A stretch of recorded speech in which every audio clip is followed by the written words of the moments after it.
جو کسی برتن میں یا کسی کنٹینر میں جو چیز ہوتی ہے، اگر آپ اس کو انڈیلو تو اس میں سے وہی چیز باہر آئے گی اور کچھ نہیں آئے گا۔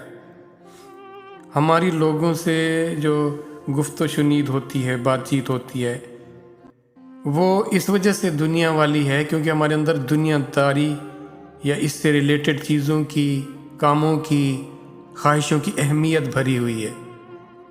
اگر اللہ کی یاد، اللہ سے تعلق اور محبت کا وہ احساسات، وہ جذبے اگر اندر فیلڈ ہوتے تو جب بھی آپ کسی سے بات کرتے تو وہی باہر آتے۔ تو یہ گویا کہ آپ کے لیے ایک طرح کا ٹیسٹ ہے کہ آپ کیا کر رہے ہیں، آپ لوگوں سے کیا سننا چاہتے ہیں، لوگوں کو کیا سنانا چاہتے ہیں، آپ کے منہ سے جو باتیں نکلتی ہیں وہ کس طرح کی ہوتی ہیں، فکر آخرت والی ہوتی ہیں یا دنیا کی فکر والی ہوتی ہیں۔ اگر دنیا کی فکر میں لگے ہوئے ہیں ہم تو دنیا کی فکر ہی ہمارے منہ سے باہر آئے گی۔ تو اندر جو آپ کے انر میں جو ہے وہ اللہ سے محبت کیسے ہوگی، یہ کوشش اب دنیا کی چیزوں میں ہم لگے رہتے ہیں تو یہ ہوتا ہے۔ ہم جن لوگوں کے ساتھ اٹھتے بیٹھتے ہیں یہ ان کا ہم پر اثر ہے، ہمارا ان پر اثر ہو رہا ہے اور ان کا ہم پر اثر ہو رہا ہے۔ تو ایسی صورت میں آپ کنارہ کر لیں۔ اگر آپ دنیا سے بچنا چاہ رہے ہیں تو دنیا داروں سے آپ کو کنارہ کرنا پڑے گا، کم سے کم صورت میں اتنا کہ جو ناگزیر ہو۔ ہم تو اہتمام کے ساتھ وہ موقع تلاش کرتے ہیں۔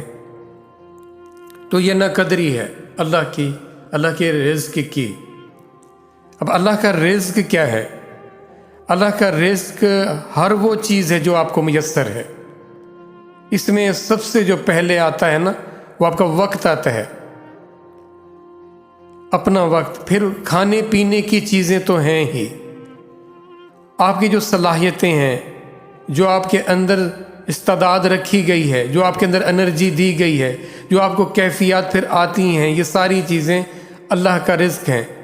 تو ان کی قدر کریں، ان کا مس یوز نہ کریں۔ قدر کرنی ہے تو وہ جتنا ضروری ہے اتنا۔ اب کھانے پینے کی چیزوں میں ہم بہت ناقدری کرتے ہیں، تو اللہ فرماتے ہیں تم اگر میری قدردانی کرو گے، میری نعمتوں کی شکر گزاری کیا ہوتی ہے؟ قدردانی ہوتی ہے۔ اگر ہم ناشکری کرتے ہیں تو ہم ان کے اندر وہ کمی کا سبب بن رہے ہیں یا کم بختی کا سبب بن رہے ہیں۔ تو آج سے ہی ہم نے عہد کرنا ہے کہ اللہ کی نعمتوں کی قدر کرنی ہے۔ دیکھیں، پانی آپ نے وضو کرنا ہے یا ویسے بھی نہانا ہے تو ایک مقدار معین تھی رسول اللہ صلی اللہ علیہ وسلم کی، اتنی مقدار میں اللہ کے رسول صلی اللہ علیہ وسلم وضو فرما لیتے، اتنی مقدار میں پانی سے غسل فرماتے تھے۔ اور ہمارے ہاں فل رفتار سے وہ جو ہوتی ہے ٹوٹی چل رہی ہوتی ہے، تھوڑا کھولیں اس کو اور ضائع نہ کریں پانی کو۔ اس طرح کھانے کو اتنا لیں جتنا آپ کھا سکیں۔ آپ جتنی حرص کریں گے پھر اتنی آپ اس کی ناقدری بھی کریں گے۔ رزق حلال سے، جو آپ کا رزق ہونا چاہیے رزق حلال کے ذرائع سے حاصل ہو، اور پھر اس کی ناقدری نہ ہو، اس کو ضائع نہ کیا جائے۔ پھر ہر لقمے کے ساتھ، ہر سپ کے ساتھ عادت بنائیں کہ اللہ کا، دیکھیں الفاظ نہیں ہیں تو اندر اب خفی طریقے سے الحمدللہ کہہ سکتے ہیں۔ تو یہ جب عادت بن جائے گی تو آپ کو اللہ کی نعمتوں کی قدر ہونا شروع ہو جائے گی، اور آپ کا وہ کھانا پینا بھی، وہ وقت بھی اللہ کے ذکر، اللہ کی یاد میں گزر جائے گا۔ تو دیکھنے میں بھی اللہ کی چیزوں کی، اللہ کی نعمتوں کی، آپ کی جو سماعت ہے، بصارت ہے، وہ بھی اللہ کا رزق ہے، اللہ کی عطا کردہ چیز ہے۔ تو اس کا بھی خیال رکھیں۔ اگر آپ اپنے اوپر چیک نہیں رکھیں گے، اگر آپ اپنا خیال خود نہیں رکھیں گے تو یہ کام کوئی اور کیسے کر سکتا ہے آپ کے حصے کا؟ اگر آپ نے اپنا احتساب اور اپنا بہتری کی آج سے عادت ڈال لی تو آپ ترقی کی طرف جائیں گے، دائمی ترقی کی طرف۔ دنیا کی ترقی کچھ نہیں ہے، آخرت ہے اصل میں، جس پر ہمارا ایمان بنایا نہیں گیا اتنا جتنا کہ بننا چاہیے تھا، نہ ہم نے خود کوئی کوشش کی۔ اب ہماری عادتیں پختہ ہو چکی ہیں، ہم ان کو چھوڑ نہیں پا رہے۔ تو یہ اللہ سے مانگیں اللہ سے مانگنے سے رحمت آئے گی، وہ آسانی آپ کے لیے پیدا ہو جائے گی۔ یہ فکر تو کریں نا، فکر لگی ہوئی ہے اس چیز کی طرف جس سے منع کیا گیا تھا، دنیا کے دھوکے کی طرف۔ کسی نہ کسی حوالے سے روزانہ یہ بات آپ کو بتائی جاتی ہے کہ دنیا دھوکہ ہے، خدا را اس کو دھوکہ ہی سمجھیے، ایک آزمائش ہے، اس کو آزمائش سمجھیے۔ یہاں منزل نہیں ہے آپ کی، یہاں منزل یا اپنا گھر سمجھنا یہی تو دھوکہ ہے، یہی تو اس حقیقت سے اپنے آپ کو بے خبر رکھنا ہے۔ تو اللہ کی نعمتوں کی قدر کرنی ہے، یہ اپنے اوپر آپ لازم کر لیں۔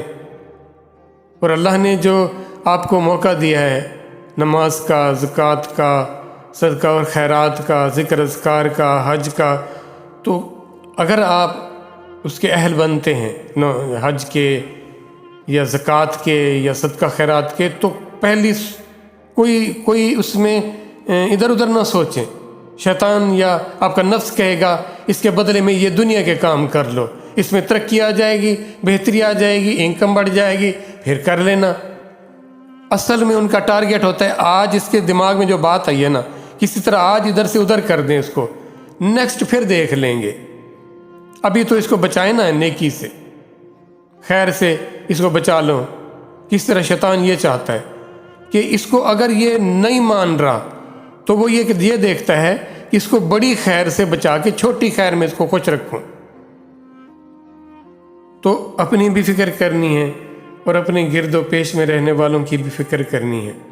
آپ کی جو ریئل فکر ہے نا وہ یہ ہے کہ یہ اللہ اس سے راضی ہو جائے۔ اور اللہ اس سے کب راضی ہوں گے؟ جب یہ خود اللہ سے راضی ہوگا۔ اور اللہ سے راضی کب ہوگا؟ جب یہ اللہ کے ان حدود اور قیود میں آ جائے گا جو اس کے لیے فائدہ مند ہے، اور وہ اللہ اور اس کے رسول کی دی ہوئی وہ شریعت ہے۔ دین کو اپنے اوپر غالب کریں۔ اور آپ کا دین کیا ہے؟ آپ کا دین آپ کے معاملات ہیں، آپ کا انٹریکشن ہے اپنے آپ کے ساتھ اور دوسروں کے ساتھ، عمل کرنے کی چیزیں ہیں۔ آپ کی عملی زندگی کیا ہے؟ یہ آپ کا دین ہے۔ آپ کا اٹھنا بیٹھنا چلنا پھرنا بولنا کھانا پینا دوسروں سے جو تعلقات ہیں ان کو، یہ سارا معاملہ دین ہے۔ اب یہ جو نماز روزہ حج زکوٰۃ یا یہ جو آپ کا ریلیجن ہے، مذہب ہے نا، یہ آپ کو انرجائز کرنے کے لیے، اللہ سے تعلق بنا کر اللہ سے وہ محبت اور کیفیات لینے کے لیے، تاکہ آپ ان معاملات میں، اس دین میں اس کو یوٹیلائز کر سکیں۔ وہ آپ کی معاونت کے لیے، اور اس دین کے اس معاملات کی بیس پر اگلا فیصلہ کیا جائے گا کہ اس کی پرفارمنس کیسی رہی تھی۔ اب جو اس کی پرفارمنس تھی اس کے مطابق اس کو جو زندگی دی جائے وہ کیسی دی جائے، سعادت والی یا اس عذاب والی۔ یہ آپ کے معاملات، اپنے دین کی طرف توجہ دیں۔ ہمارا دین ٹھیک کیوں نہیں ہے؟ ہمارا مذہب ٹھیک نہیں ہے، ہمارا اللہ سے عبادت کا جو تعلق ہے وہ ٹھیک نہیں ہے۔ اس کو خالص کریں۔ جب اس کو خالص کریں گے، اس نیت کے ساتھ کریں گے کہ میں نے اپنے دین کو ٹھیک کرنا ہے، اور یہ مجھے ایک سورس آف انرجی دیا گیا ہے، چارج ہونے کا ایک ذریعہ دیا گیا ہے، یہاں سے میں نے وہ فیلنگ اور وہ احساسات لینے ہیں، پھر ان کو یوٹیلائز کرنا ہے، اپنے بیہیویئر میں لانا ہے، اس کو اپنے کریکٹر میں لانا ہے اس کو۔ امید ہے کہ آپ لوگ اس کی فکر کریں گے، اور قرآن ہے اس کا سورس، بہترین سورس وہی قرآن ہے نا، وہی اللہ کا تعلق ہے، جو اس میں آپ نماز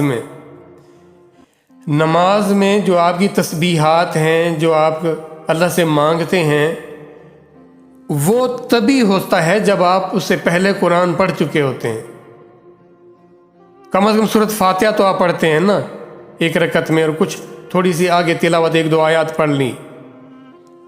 وہ کرنے کے بعد پھر اگلا آپ کو اہل کیا جاتا ہے کہ اب اللہ سے آپ مانگو، کیا مانگنا چاہتے ہو۔ گویا کہ وہ آپ کو انعام وہاں سے جو آپ نے لی، جو انسپریشن لی، وہ آپ اب مانگنے جا رہے ہو۔ تو مسنون دعائیں یاد کر لیں، آیات کو یاد کر لیں اور اپنے معاملات ٹھیک کریں۔ آخرت پر نظر رکھیں گے تو معاملات میں بہتری آنا شروع ہو جائے گی۔ دنیا پر نظر رکھ لی تو دیکھیں کیسے پھر آپ دنیا کے اس آتے ہیں، چکر میں آتے ہیں اور آپ کو پتہ ہی نہیں لگے گا۔ رب اغفر ورحم وانت خیر الراحمین۔